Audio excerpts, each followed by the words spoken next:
ہم اللہ کی محبت میں اتنے ڈوب جائیں کہ ہمارا جی نہ چاہے گناہ کرنے کو، اللہ کی محبت میں، اللہ کے استحضار میں اللہ کا دھیان اتنا آ جائے کہ فرمایا ایسی عبادت کرو جیسے تم اللہ کو دیکھ رہے ہو۔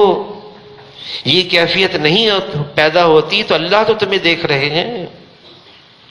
جب آدمی کے اندر احساس ہوتا ہے نا کوئی مجھے دیکھ رہا ہے تو گناہ نہیں کرتا ہے۔ میں گناہوں سے بچ جاؤں۔ اللہ سے کوئی بات ہماری چھپی ہوئی نہیں ہے، کوئی بات۔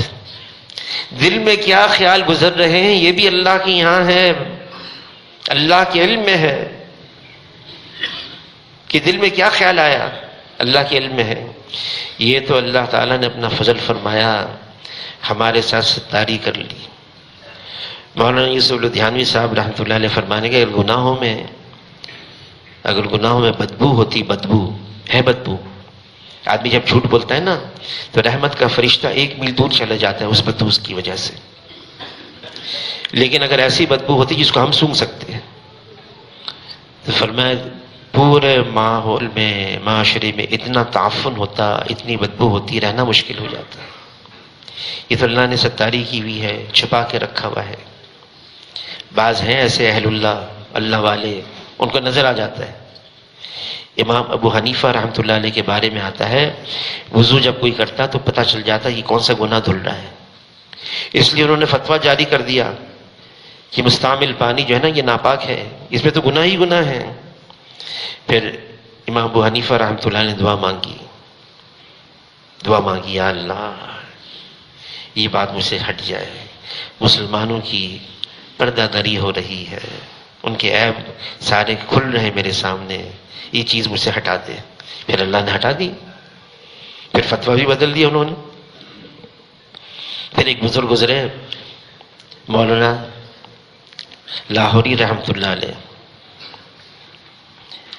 تو وہ مولانا احمد علی لاہوری رحمۃ اللہ علیہ شرح والا گیٹ تھا وہاں لاہور کے اندر درس دیتے تھے۔ تو ایک بزرگ ان کے پاس آئے، یہ واقعہ خود انہوں نے مجھ سے بیان کیا، بہت پہلے کی بات ہے۔ تب میں نے کہا حضرت آپ کو الہام ہو جاتا ہے، الہام ہو جاتا ہے۔ دیکھیں غیب کا علم تو صرف اللہ کو ہے، لیکن بعض بزرگوں کے سامنے بات آ جاتی ہے تو یہ آپ مجھے بھی ذرا اگر مل جائے تو مجھے پتہ چل جائے آدمی کس کا کیسا ہے، آدمی کیسا پتہ چل جائے۔ تو کہنے کا تمہارے اندر استعداد نہیں ہے۔ جب بہت اصرار کیا، بہت زور دیا تو انہوں نے کہا اچھا یہ میری ٹوپی پہن لو، یہ انارکلی جو ہے نا بازار اس میں چلے جاؤ۔ وہ چلے گئے، بہت پریشان حال آئے، کیا ہوا؟ کہا کوئی تو لومڑی کی طرح تھا، کوئی گدھے کی طرح تھا، کوئی شیر کی طرح تھا، کوئی چیتے کی طرح تھا۔ کہ حضرت یہ بتائیں میری شکل کیسی ہے، میری شکل کیسی ہے؟ جو خواہشات پر زندگیاں گزارتا ہے نا، منمانی خواہشات، نظر تو آتا ہے یہ انسان، لیکن اللہ فرماتے ہیں جانور بلکہ جانور سے بھی بدتر ہو جاتا ہے۔ ڈھانچہ تو انسان کا ہے، حقیقت ہے وہ جانور سے بھی بدتر ہے۔ بعض اہل اللہ دیکھ کر پہچان لیتے ہیں۔ مولانا یوسف بن نوری صاحب رحمۃ اللہ علیہ، تو قاری طیب صاحب تشریف لائے ہوئے تھے، مفتی شفیع صاحب کے ایک صاحبزادے کا لاہور میں انتقال ہو گیا تھا، تعزیت کے لیے جانا تھا۔ اس وقت یہاں نیو ٹاؤن سے وہ دارالعلوم جانا بہت لمبا راستہ، جنگل ہی جنگل، بڑا مسئلہ تھا، اور راستہ بھی ایسے ہی ٹوٹا پھوٹا، ایک ندی تھی اس ندی میں سے جانا ہوتا تھا۔ خیر تو میں بھی ان کے برابر کھڑا تھا، مولانا یوسف بن نوری صاحب رحمۃ اللہ علیہ۔ کسی نے کہا فلاں کے بارے میں آپ جانتے ہیں؟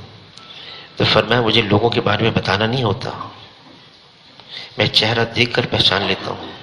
پھر قرآن کی آیت پڑھی، سیماہم فی وجوہہم من اثر السجود، اور فرمایا کہ میں چہرہ دیکھ کر ہی آدمی کو پہچان لیتا ہوں۔ بعض کو اللہ نے دیا ہوتا ہے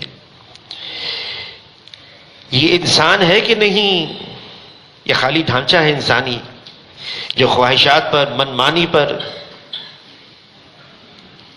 ہمیں یہ تو عزم کرنا ہوگا، ہمیں اپنی زندگی بدلنی ہے، گناہوں سے اپنے آپ کو بچا کے رکھنا ہے، یہ اللہ سے مانگنا بھی ہوگا حضور صلی اللہ علیہ وسلم نے دعا بتائی ہے، اللہم ارحمنی بترک المعاصی ابدا ما ابقیتنی، اے اللہ ایسی رحمت نازل فرما میں ہمیشہ کے لیے گناہ کرنا چھوڑ دوں.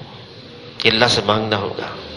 اور جو گناہوں سے پاک صاف زندگی ہوتی ہے وہ اطمینان والی ہوتی ہے، پرسکون ہوتی ہے. پھر دنیا میں کب تک رہنا ہے؟ یہاں سے تو جانا ہے، اصل تو آخرت ہے. وہاں حاضری ہے، پیشی ہے اللہ کے یہاں، جواب دینا ہے، حساب دینا ہے. اس لیے آدمی اپنے آپ کو گناہوں سے بچائے، ڈٹ جائے، نفسانی تقاضوں کے سامنے ڈٹ جائے. آرے چلیں گے، تکلیف بہت ہوگی، وقتی ہوگی. جب آدمی خود اس کا عادی بن جائے گا نا کہ میں نفس کی مخالفت کرتا رہوں، اس کو جو پھر انوارات ملیں گے، نظر آئے گا، محسوس ہوگا، پتہ چلے گا کہ ہاں اس میں یہ مزہ ہے، یہ لذت ہے. گناہ پورا کرنے میں کیا لذت ہے؟ جو اللہ کی اطاعت میں، اللہ کی فرما برداری میں زندگی گزارنے میں لذت ہے. ہم اس لذت سے اب نا آشنا ہیں. اللہ ہم سب کو قبول فرمائے.